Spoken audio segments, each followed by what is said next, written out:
Next topic है आपका chapter 6। और चैप्टर 6 क्या है? चैप्टर 6 क्या है? चैप्टर 6 फिजिकल का क्या है नीट में? बताइए। इक्विलिब्रियम है, ठीक है।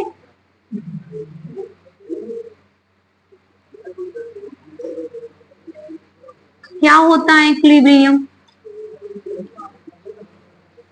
इक्विलिब्रियम क्या होता है पता है? इसका मतलब होता है साम्य अवस्था।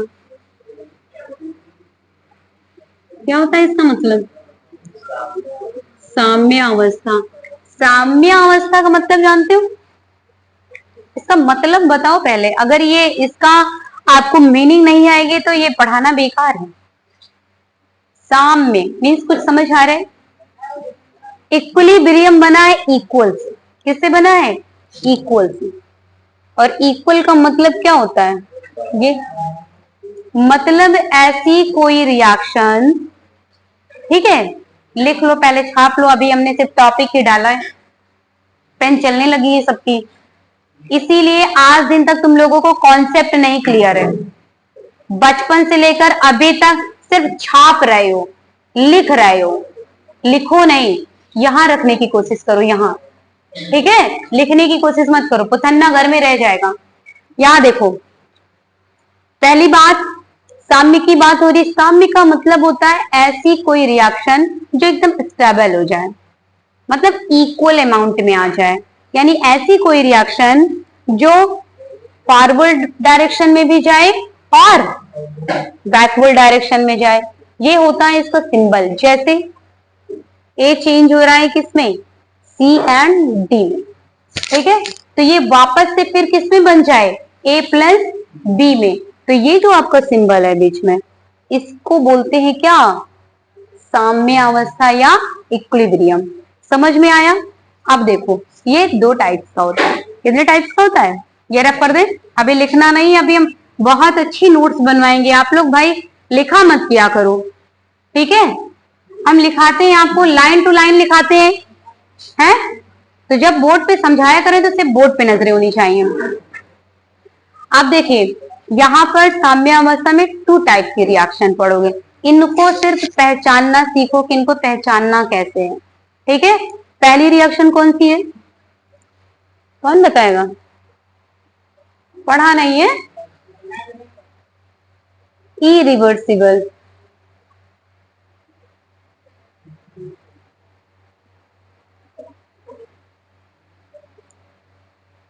क्या होता है इरिवर्सिबल रिएक्शन?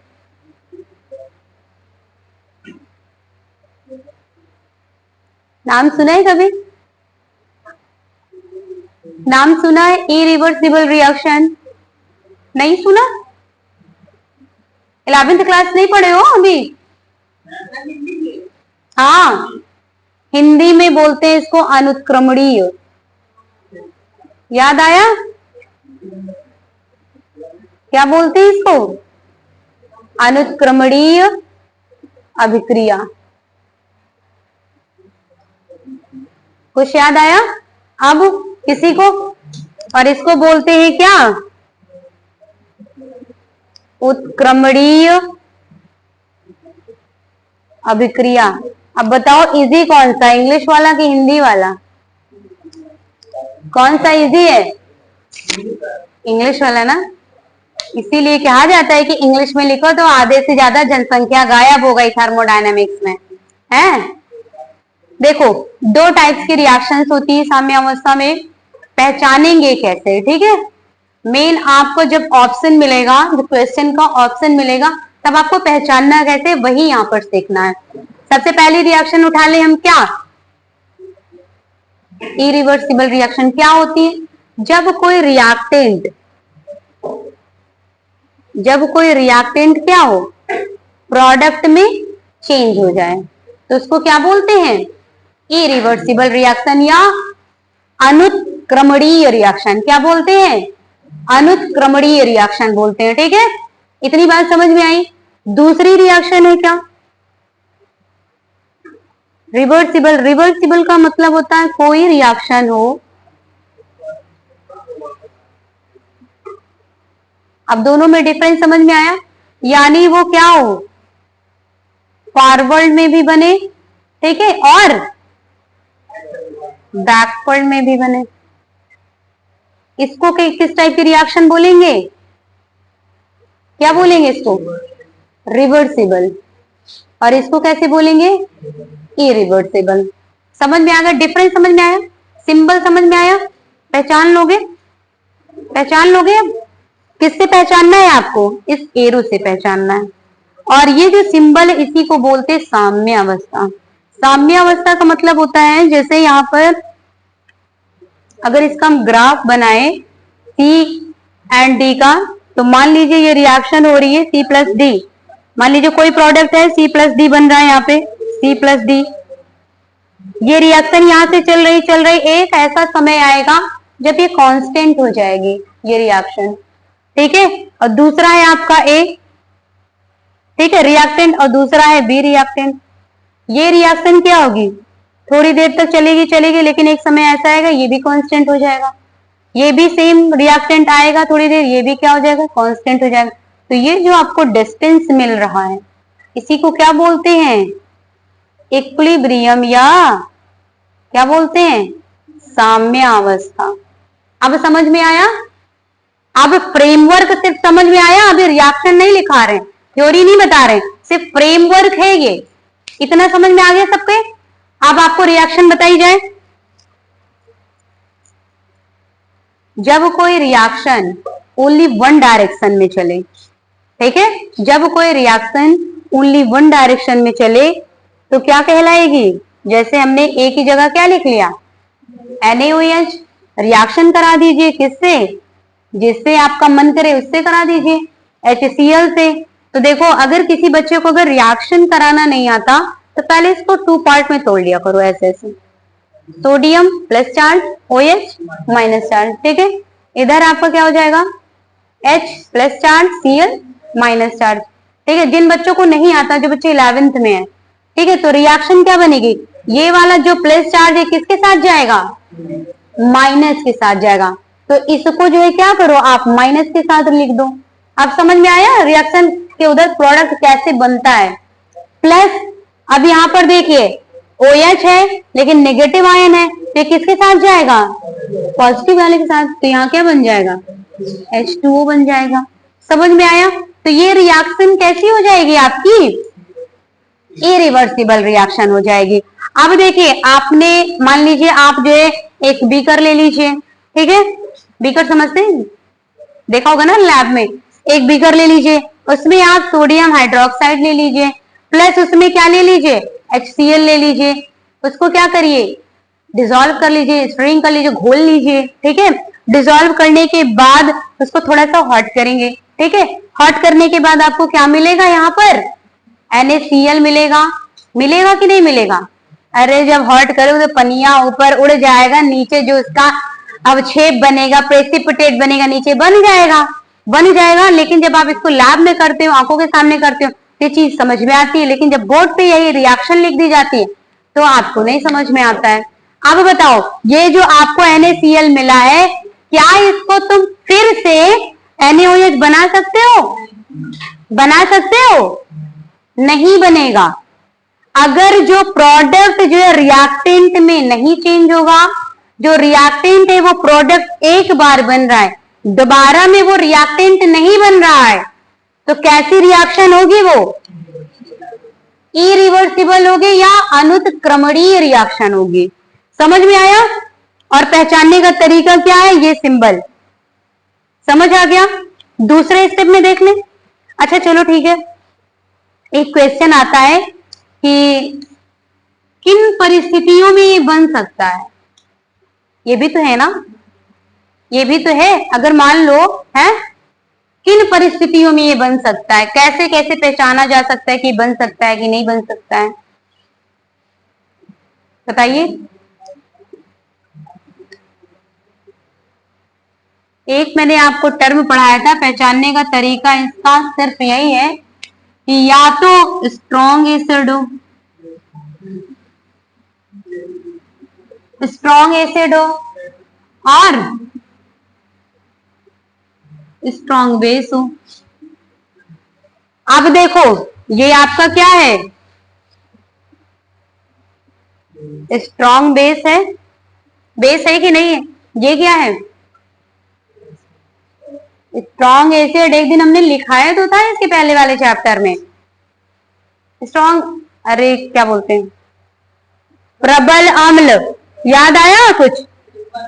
प्रबल अम्ल, प्रबल क्षार, इसके पहले वाले चैप्टर में हमने लिखाया है।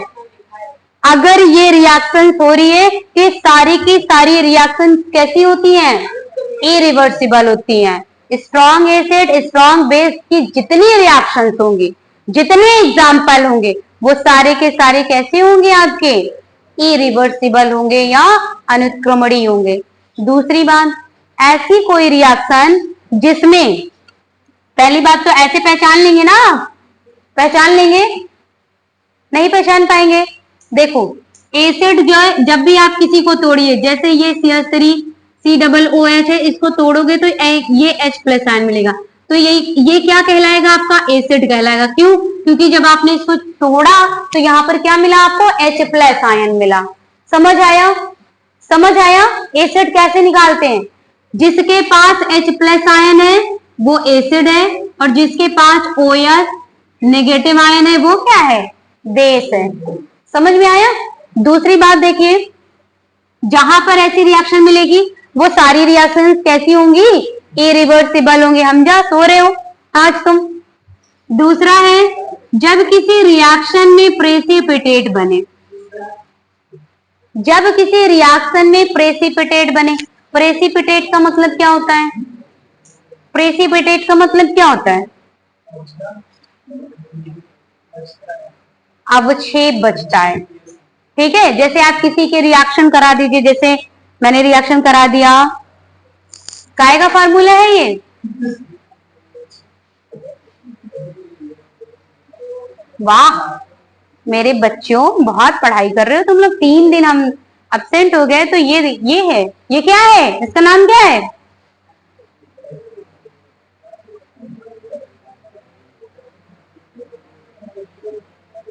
सो लो, तो नहीं आए हो सब, पीछे आप सो रहे हैं, आप सो रहे हैं, आप सो रहे हैं, सब सो रहे हैं आज।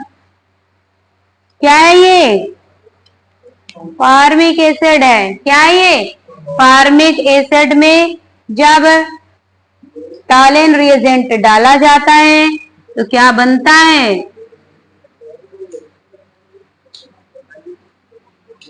क्या बनेगा,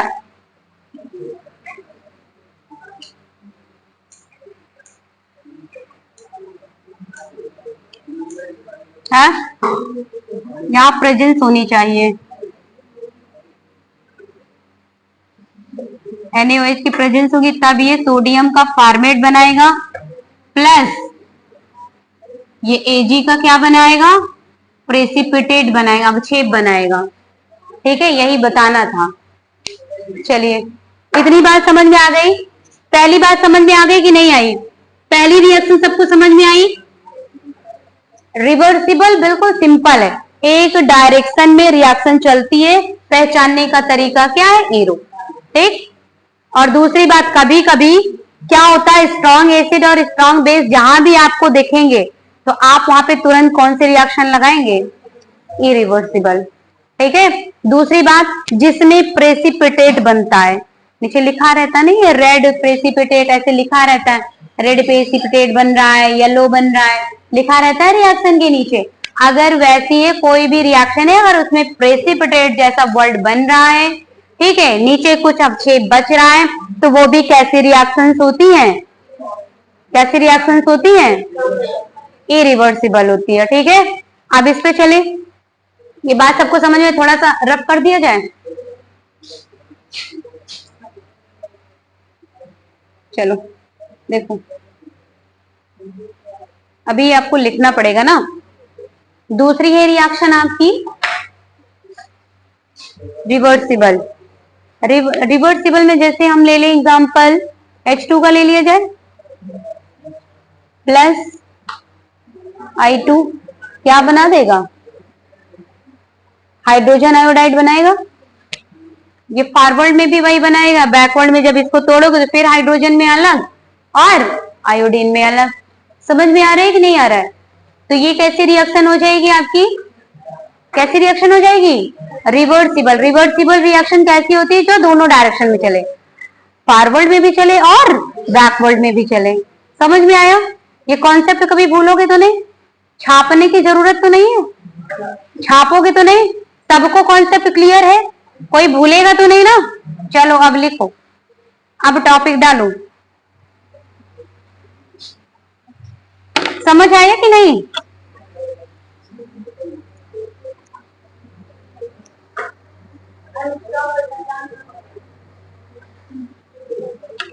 क्या?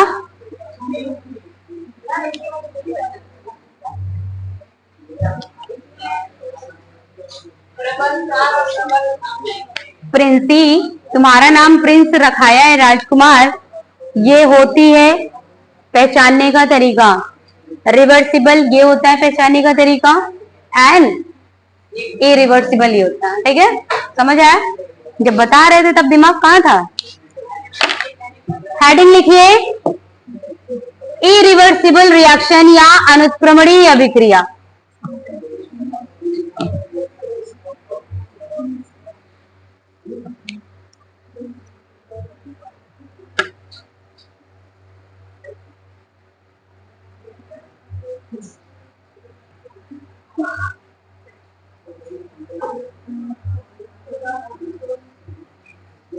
इसमें लिखिए, ये अभिक्रियाएं ये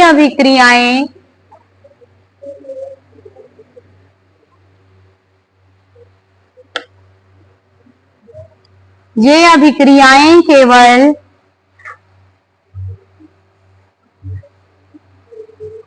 फॉरवर्ड को क्या कहते हैं? फॉरवर्ड को क्या कहेंगे आगे? ये अभिक्रियाएं केवल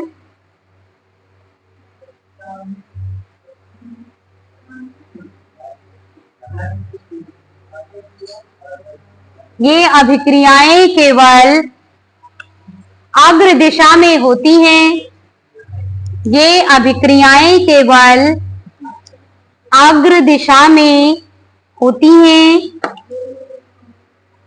तथा इनमें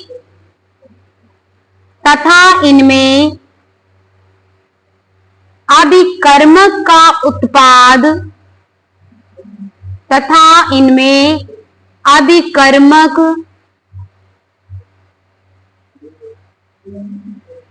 अभिकर्मक के उत्पाद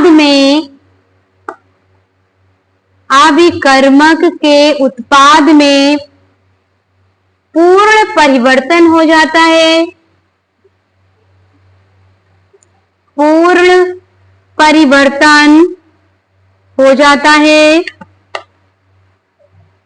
तथा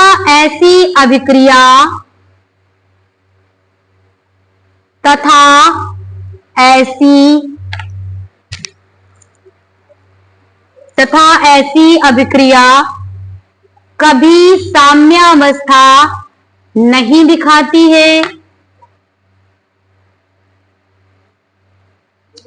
तथा ऐसी अभिक्रिया कभी साम्यावस्था नहीं दिखाती है।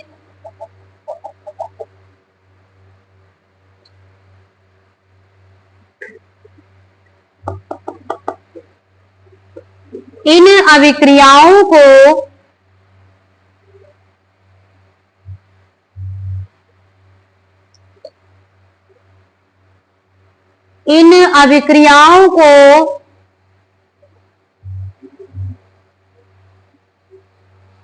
अभिकर्मक व उत्पादों के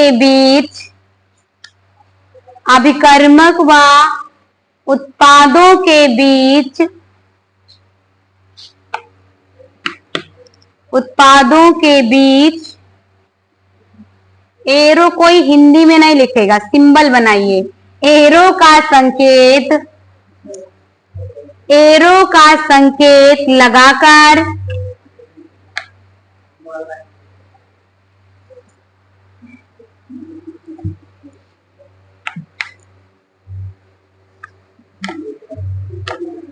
बिटिया एरो का सिंबल बना लीजिए, ARO जो आपने लिखा इसको काट दीजिए। एरो का संकेत लगाकर प्रदर्शित करते हैं। एरो का संकेत लगाकर प्रदर्शित करते हैं। एग्जाम्पल लिख लीजिए, NaOH plus HCl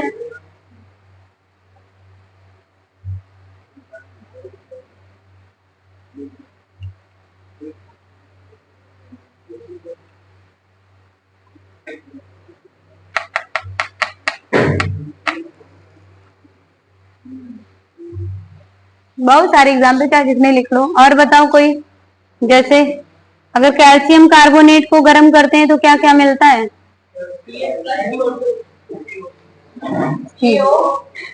plus, good.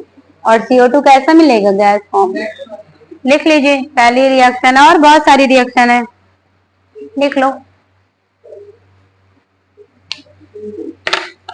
अगली हेडिंग लिखेंगे,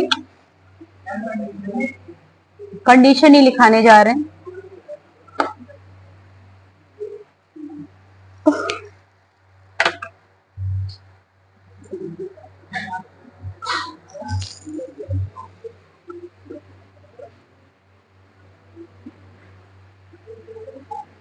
अगली हेडिंग लिखेंगे, उदासीनीकरण अभिक्रिया या न्यूट्रलाइजेशन रिएक्शन।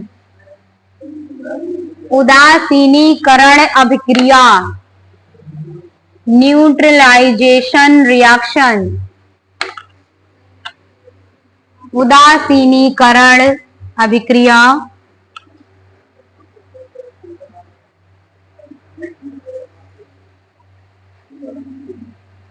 प्रबल अम्ल तथा प्रबल क्षारों के बीच, प्रबल अम्ल तथा प्रबल क्षारों के बीच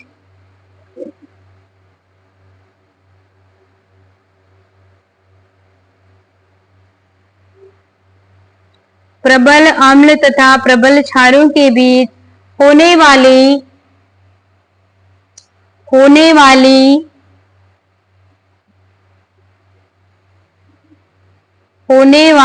अभिक्रियाएं, प्रबल अम्ल तथा प्रबल क्षारों के बीच होने वाली अभिक्रियाएं भी अनुत्क्रमणीय अभिक्रियाएं होती हैं। अनुत्क्रमणीय अभिक्रियाएं होती हैं।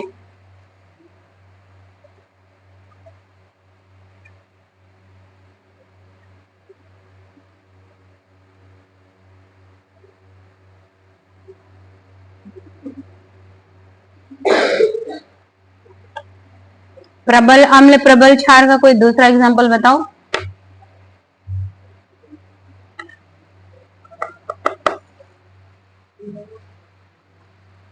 H2SO4 क्या है? प्रबल अम्ल है कि नहीं है? और NaOH क्या है? प्रबल क्षार है। ये रिएक्शन कराओगे तो क्या क्या बन जाएगा, बनाओ जरा।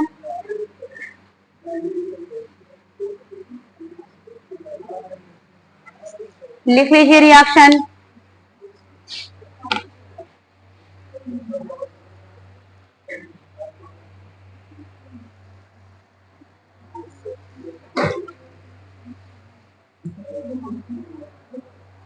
ये भी रिएक्शन ऐसी होंगी आपकी।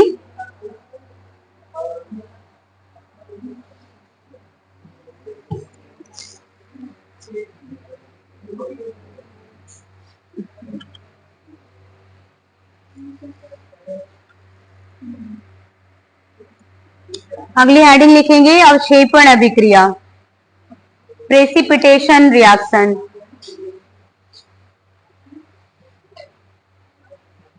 अवक्षेपण अभिक्रिया या इसी को क्या बोलते हैं? प्रेसिपिटेशन अभिक्रिया। अगर किसी में अवक्षेप बनेगा तो भी वो रिएक्शन कैसी होगी आपकी, इरिवर्सिबल होगी। ठीक है, इसमें लिख लेंगे अवक्षेपण अभिक्रिया में ये अनुत्क्रमणीय अभिक्रियाएं हैं, ये अनुत्क्रमणीय अभिक्रियाएं हैं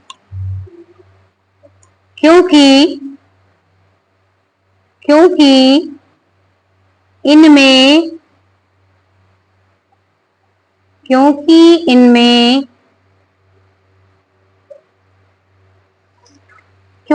इनमें उत्पाद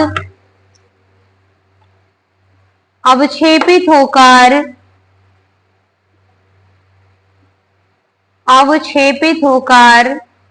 अलग हो जाता है, अवक्षेपित होकर अलग हो जाता है। एग्जाम्पल बताओ कोई सा।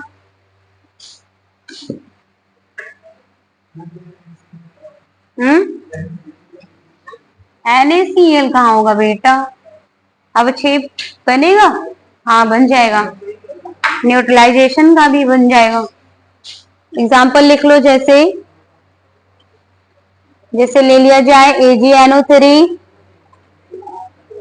प्लस KCl लीजिए, KCl बनेगा क्या, इधर AgCl का अवक्षेप बनेगा प्लस KNO3, रिएक्शन लिख लीजिए, सिल्वर क्लोराइड का अवक्षेप बनता है। ठीक है, अगली हेडिंग लिखेंगे क्या, रिवर्सिबल रिएक्शन। अगली हेडिंग क्या लिखेंगे,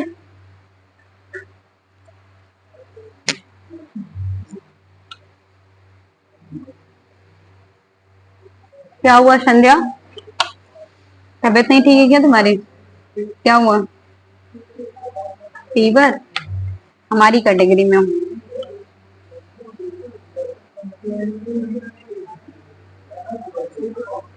नेक्स्ट हेडिंग लिखेंगे रिवर्सिबल रिएक्शन और इसमें लिखिए उत्क्रमणीय अभिक्रियाएं। फटाफट लिखिए, यह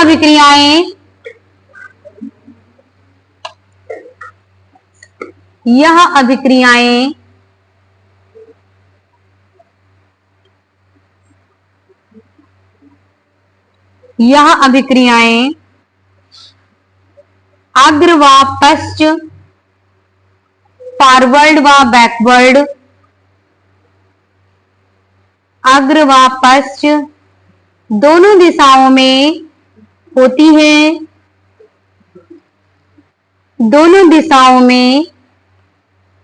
है,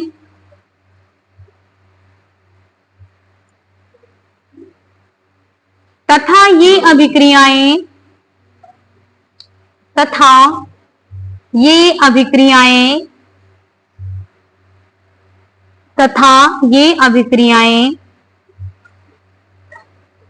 पूर्णतया को प्राप्त नहीं होती हैं, पूर्णतया को कंप्लीटली नहीं होती, कभी कंप्लीटली होंगी, दोनों डायरेक्शन में चलेंगी तो पूर्णतया को प्राप्त नहीं करती हैं, पूर्णतया को प्राप्त नहीं करती हैं। ऐसी अभिक्रियाएं सदैव, इस लाइन को हमेशा माइंड में रखिएगा, ऐसी अभिक्रियाएं सदैव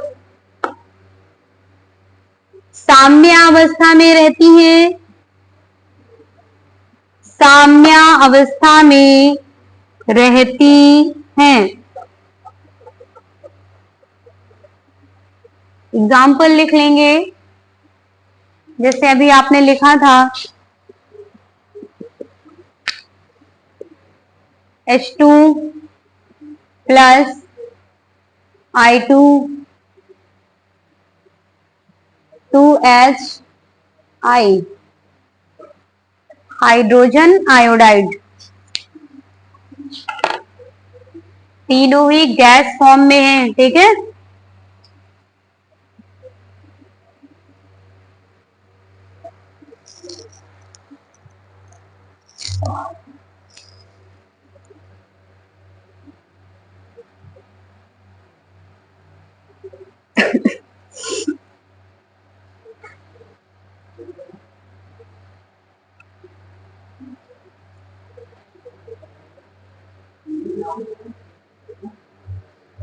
अगली हेडिंग लिखेंगे ऊष्मागतिकी साम्य या थर्मोडायनेमिक इक्विलिब्रियम। लिख लीजिए, ये दो प्रकार की होती हैं। लिखिए पहले ऊष्मागतिकी साम्य, लिख दिया जाए क्या? अभी थर्मोडायनेमिक्स पढ़ा चुके हैं आप लोगों को।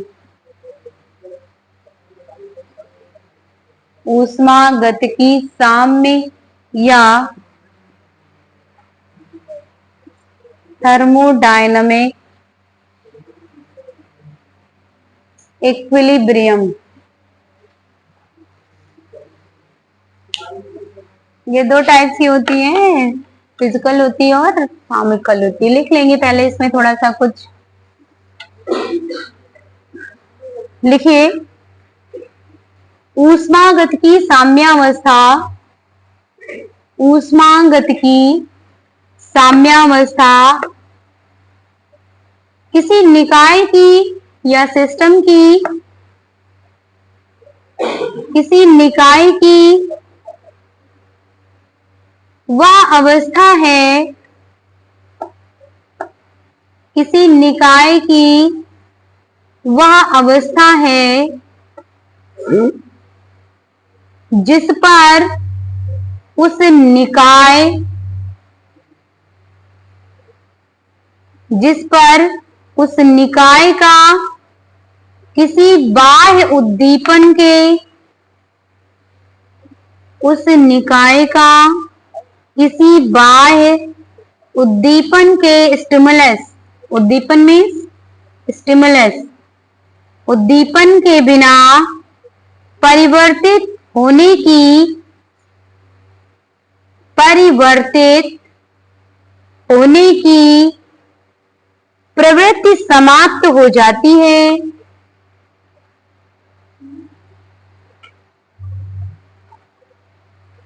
परिवर्तित होने की प्रवृत्ति समाप्त हो जाती है। नेक्स्ट हेडिंग लिख लेंगे भौतिक साम्यावस्था। लिखते चलिए, बहुत छोटी छोटी सी चीजें हैं, ठीक है। क्वेश्चन सभी आपको आगे मिलेंगे। भौतिक साम्यावस्था या फिजिकल इक्विलिब्रियम बोला जाए ऐसी अवस्था,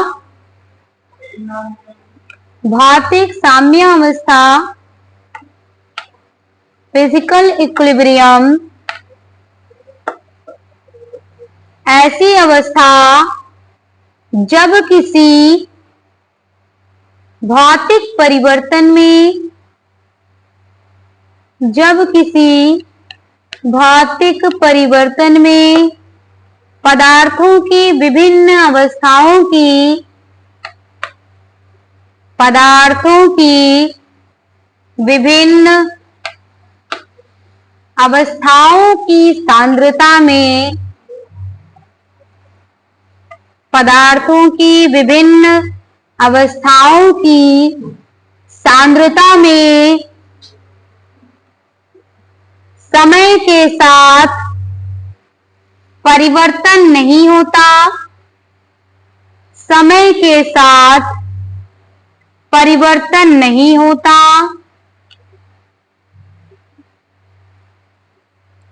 भौतिक साम्यावस्था कहलाता है, कहलाती है।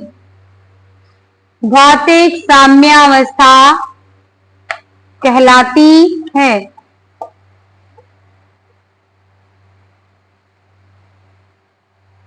नेक्स्ट हेडिंग लिखेंगे रासायनिक साम्यावस्था।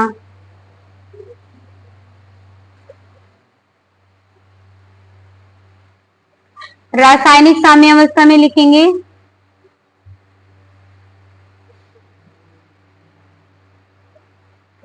ऐसी अवस्था, ऐसी अवस्था जब किसी रासायनिक परिवर्तन में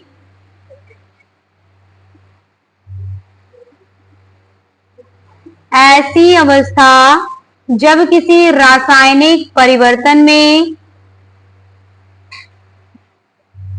अभिकारकों एवं उत्पादों की सांद्रताएं, सांद्रताएं मीन्स होता है कंसेंट्रेशन, अभिकारकों एवं उत्पादों की सांद्रताएं समय के साथ नहीं बदलती हैं, समय के साथ नहीं बदलती हैं, रासायनिक साम्यावस्था कहलाती हैं। रासायनिक साम्यावस्था कहलाती हैं।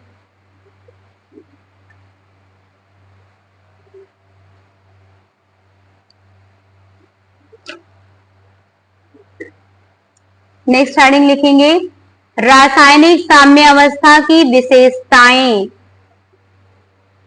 Qualities of chemical equilibrium. Point wise लिख लीजिए।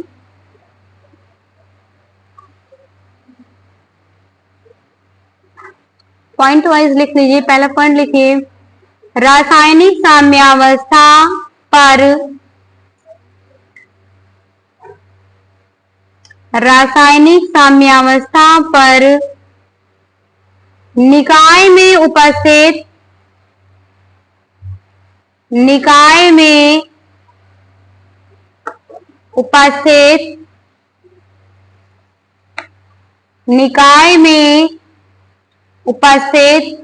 अभिकारकों एवं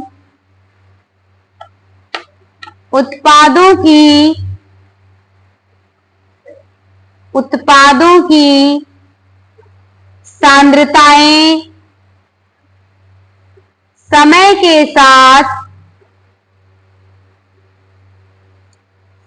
के साथ परिवर्तित नहीं होती हैं, समय के साथ परिवर्तित नहीं होती हैं,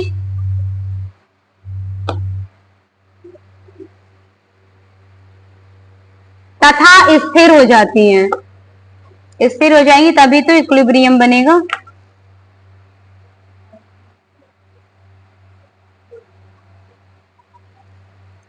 सेकेंड पॉइंट लिख लीजिए, साम्यावस्था पर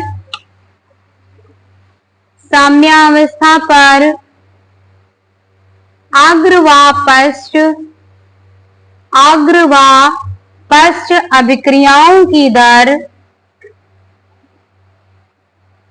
अग्र व पश्च अभिक्रियाओं की दर समान हो जाती है।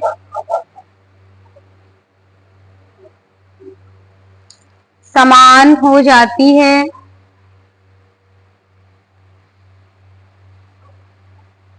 तीसरा पॉइंट लिखेंगे, साम्यावस्था अभिकारक व उत्पाद, रिएक्टेंट एंड प्रोडक्ट, अभिकारक व उत्पाद दोनों की ओर से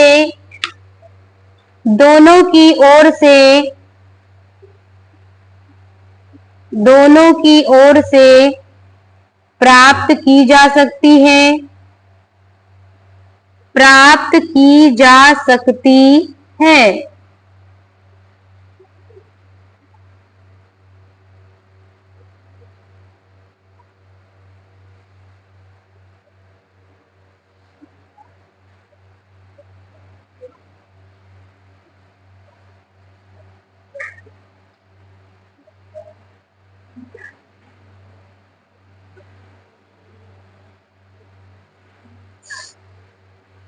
लिख लिया। नेक्स्ट हेडिंग डालिए, द्रव्यानुपाती क्रिया का नियम।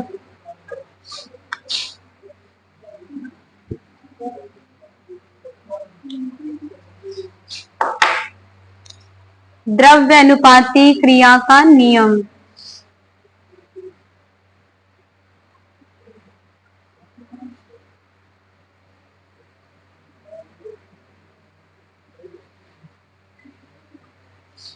नेक्स्ट हेडिंग लिख लेंगे द्रव्यानुपाती क्रिया का नियम।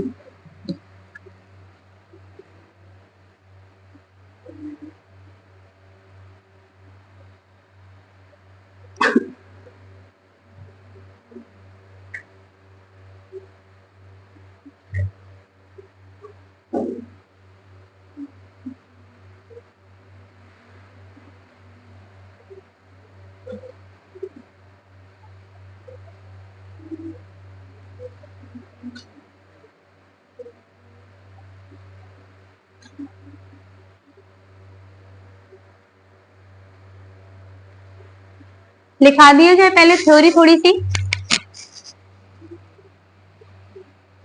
क्या हुआ?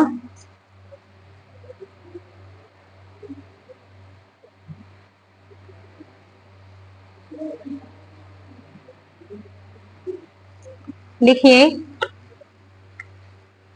स्थिर ताप पर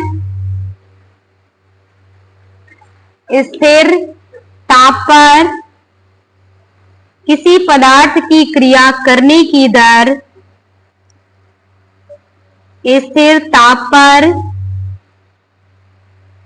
किसी पदार्थ की क्रिया करने की दर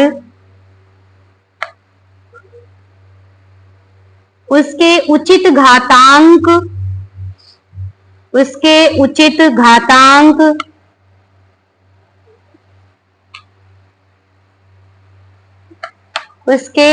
घातांक उसके लगाए गए सक्रिय द्रव्यमान एक्टिव मास,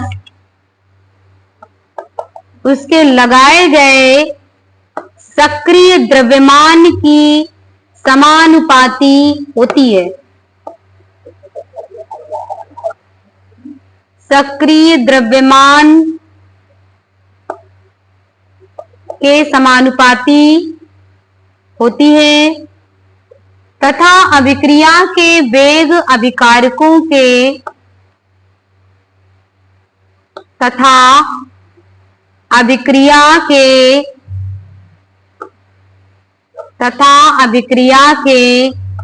वेग अभिकारकों के उचित घातांक लगाए गए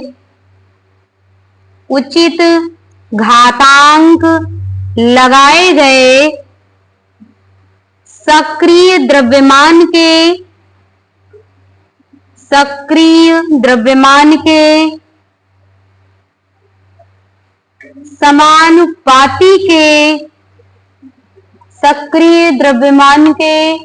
समानुपाती के गुणनफल के बराबर होता है। गुणनफल के बराबर होता है।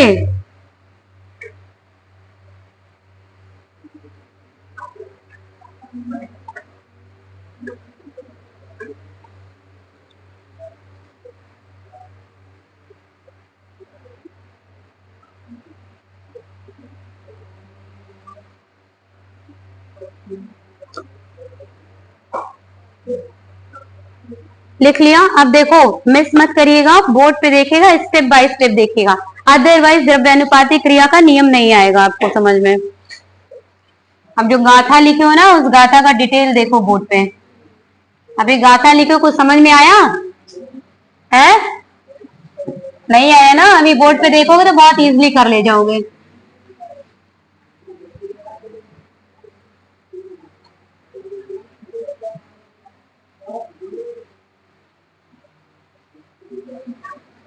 देखो, हम आपको एक फ्रेमवर्क बताएंगे, इसी पे बहुत सारे क्वेश्चंस आते हैं।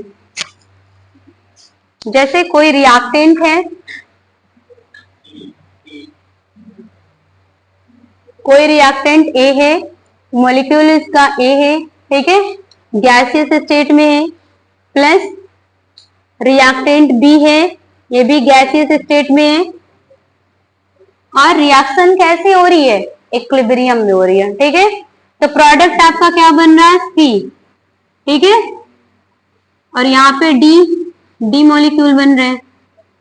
अब इसमें आपको द्रव्यानुपाती क्रिया का नियम लगाना है, तो कैसे लगाना है, क्या है द्रव्यानुपाती क्रिया का नियम, किसके गुणनफल के बराबर होता है, किसके समानुपाती होता है, बिल्कुल इजी है, एक बार में आपको समझ में आ जाएगा।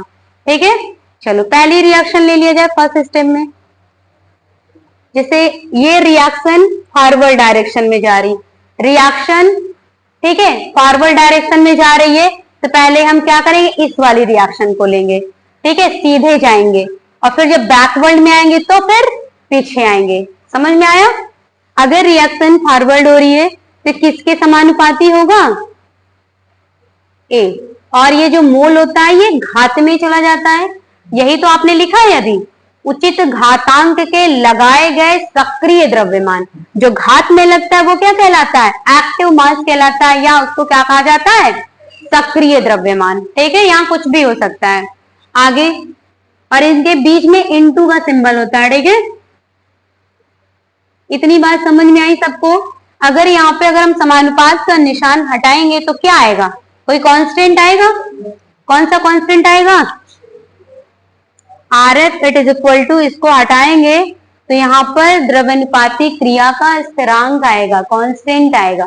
ठीक है, बाकी सेम एज इट इज वैसे लिख लेंगे। ये इससे सबको समझ में आया, ये इससे सबको समझ में आया। रिएक्शन अगर फॉरवर्ड जा रही तो समझ में आ रहा है, आ रहा है कि नहीं आ रहा है, सबको आया? बैकवर्ड चले अब, अगर रिएक्शन बैकवर्ड जा रही है तब क्या होगा, किसके समानुपात होगा, ये C इंटू डी, ये डी छुटंका वाला होगा।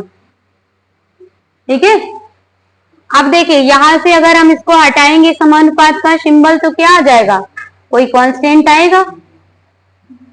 इतनी बात तो सबको समझ में आ गई,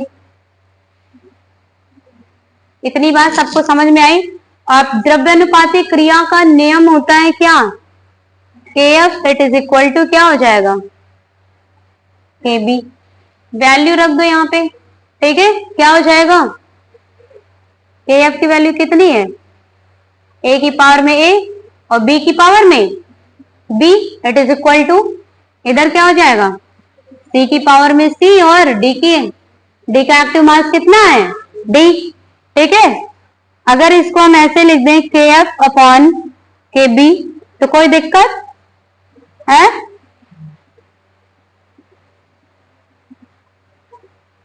नीचे क्या आ जाएगा, A एक्टिव मास B आ गया।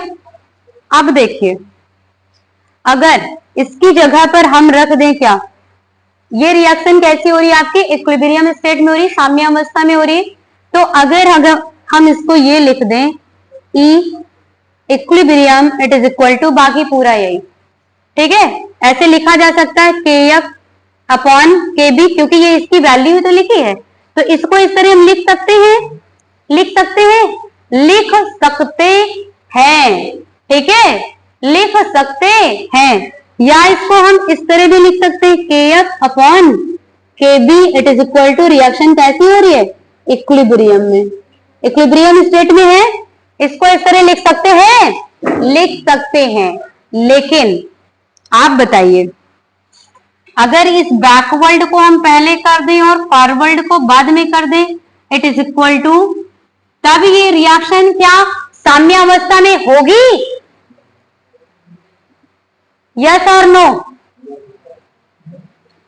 कंफ्यूजन नहीं, बताओ सही तो सही, गलत तो गलत।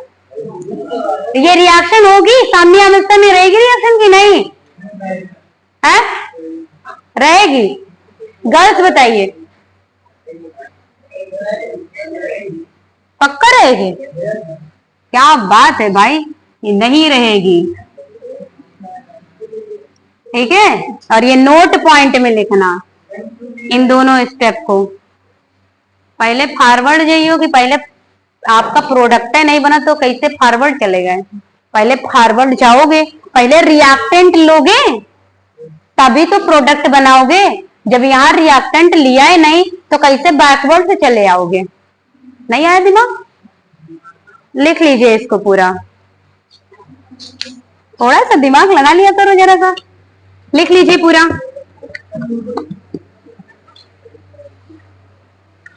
और इसको नोट पॉइंट में लिखिएगा, ठीक है, ऊपर वहां पे। रुको, इसको नोट पॉइंट में ऊपर लिख लो। नोट पॉइंट में इन दोनों को रखिएगा, यहां पर नोट पॉइंट लिख लीजिए क्या, के एफ अपॉन के बी, इन दोनों को साथ में लिखना तो याद रहेगा, ये बनेगा, ठीक, ये नहीं। और ये वैल्यू रख लीजिए यहाँ पे पूरी,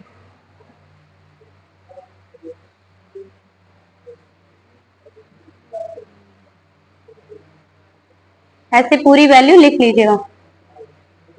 और पहले एक बात आप लोग सुन लीजिए, कोई अपना दिमाग लगा के ये वाला ब्रैकेट नहीं लगाएगा, ठीक है? जो बच्चे लगा रहे हो ना, ये ब्रैकेट नहीं होता, ये ब्रैकेट बड़ा वाला जो होता है ये एक्टिव मास का सिंबल होता है। क्या है ये एक्टिव मास का सिंबल है। इसके आगे यही लिखाएंगे आपको, एक्टिव मास या सक्रिय द्रव्यमान हमेशा बड़े ब्रैकेट में लिखा जाता है, और इसको क्या बोलते हैं, एक्टिव मास बोलते हैं, ठीक है? यही लिखिएगा जो लिख रहे हो, मंझला ब्रैकेट, छोटा वेग, ये सब नहीं लिखना है। अपने मन का कर लेते हो तुम लोग केमिस्ट्री में, जो मन करता है वही ब्रैकेट बना लेते हो।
किसको?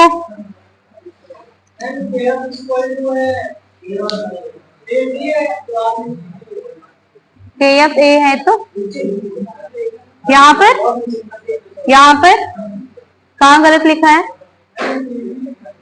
KF ये जब इक्वल लगा होता है तिर्यक गुणा होता है, पता है कि नहीं?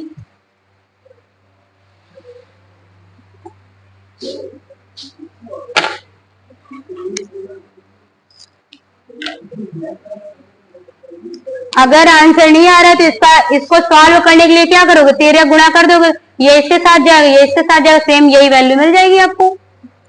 समझ आया अंजा? मैथ के स्टूडेंट होकर इतना सेंस नहीं काम कर रहा है।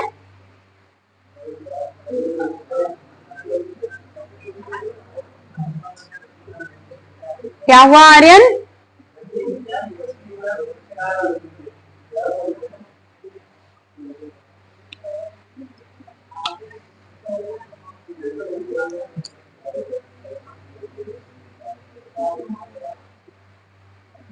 एक छोटा सा टॉपिक और लिखा दे, लिखोगे क्या? 5 मिनट है अभी समय।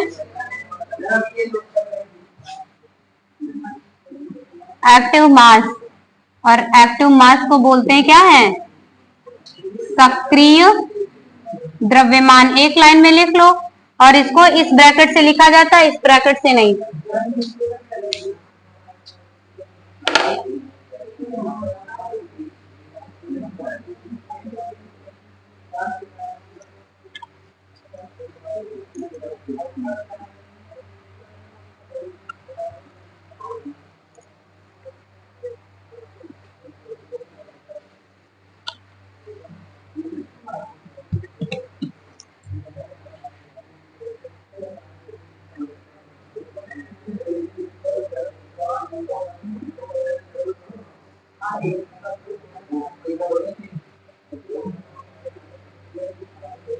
हो गया। नेक्स्ट टॉपिक डालिए, एक्टिव मास या सक्रिय द्रव्यमान। एक्टिव मास या सक्रिय द्रव्यमान लिखो बच्चा। आगे बैठ के तुम लोग बहुत लेट लपेट लिखते हो, लिखो जल्दी लिखो।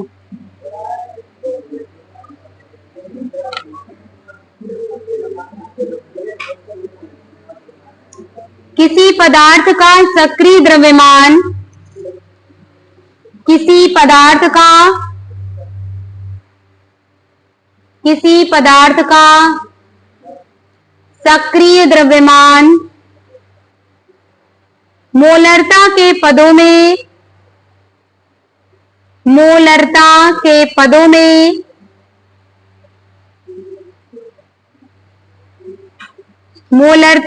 पदों में उसके सांद्रता के समानुपाती होता है। मोलरता के पदों में उसके सांद्रता के समानुपाती होता है। नेक्स्ट लाइन से ब्लैक पेन से, सक्रिय द्रव्यमान इट इज इक्वल टू, सक्रिय द्रव्यमान इट इज इक्वल टू पदार्थ के मोलों की संख्या,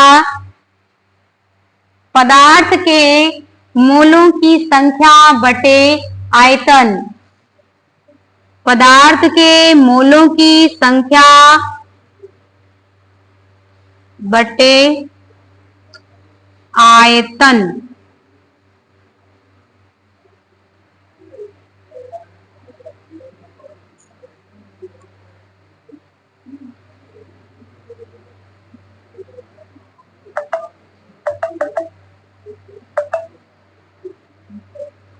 हो गया।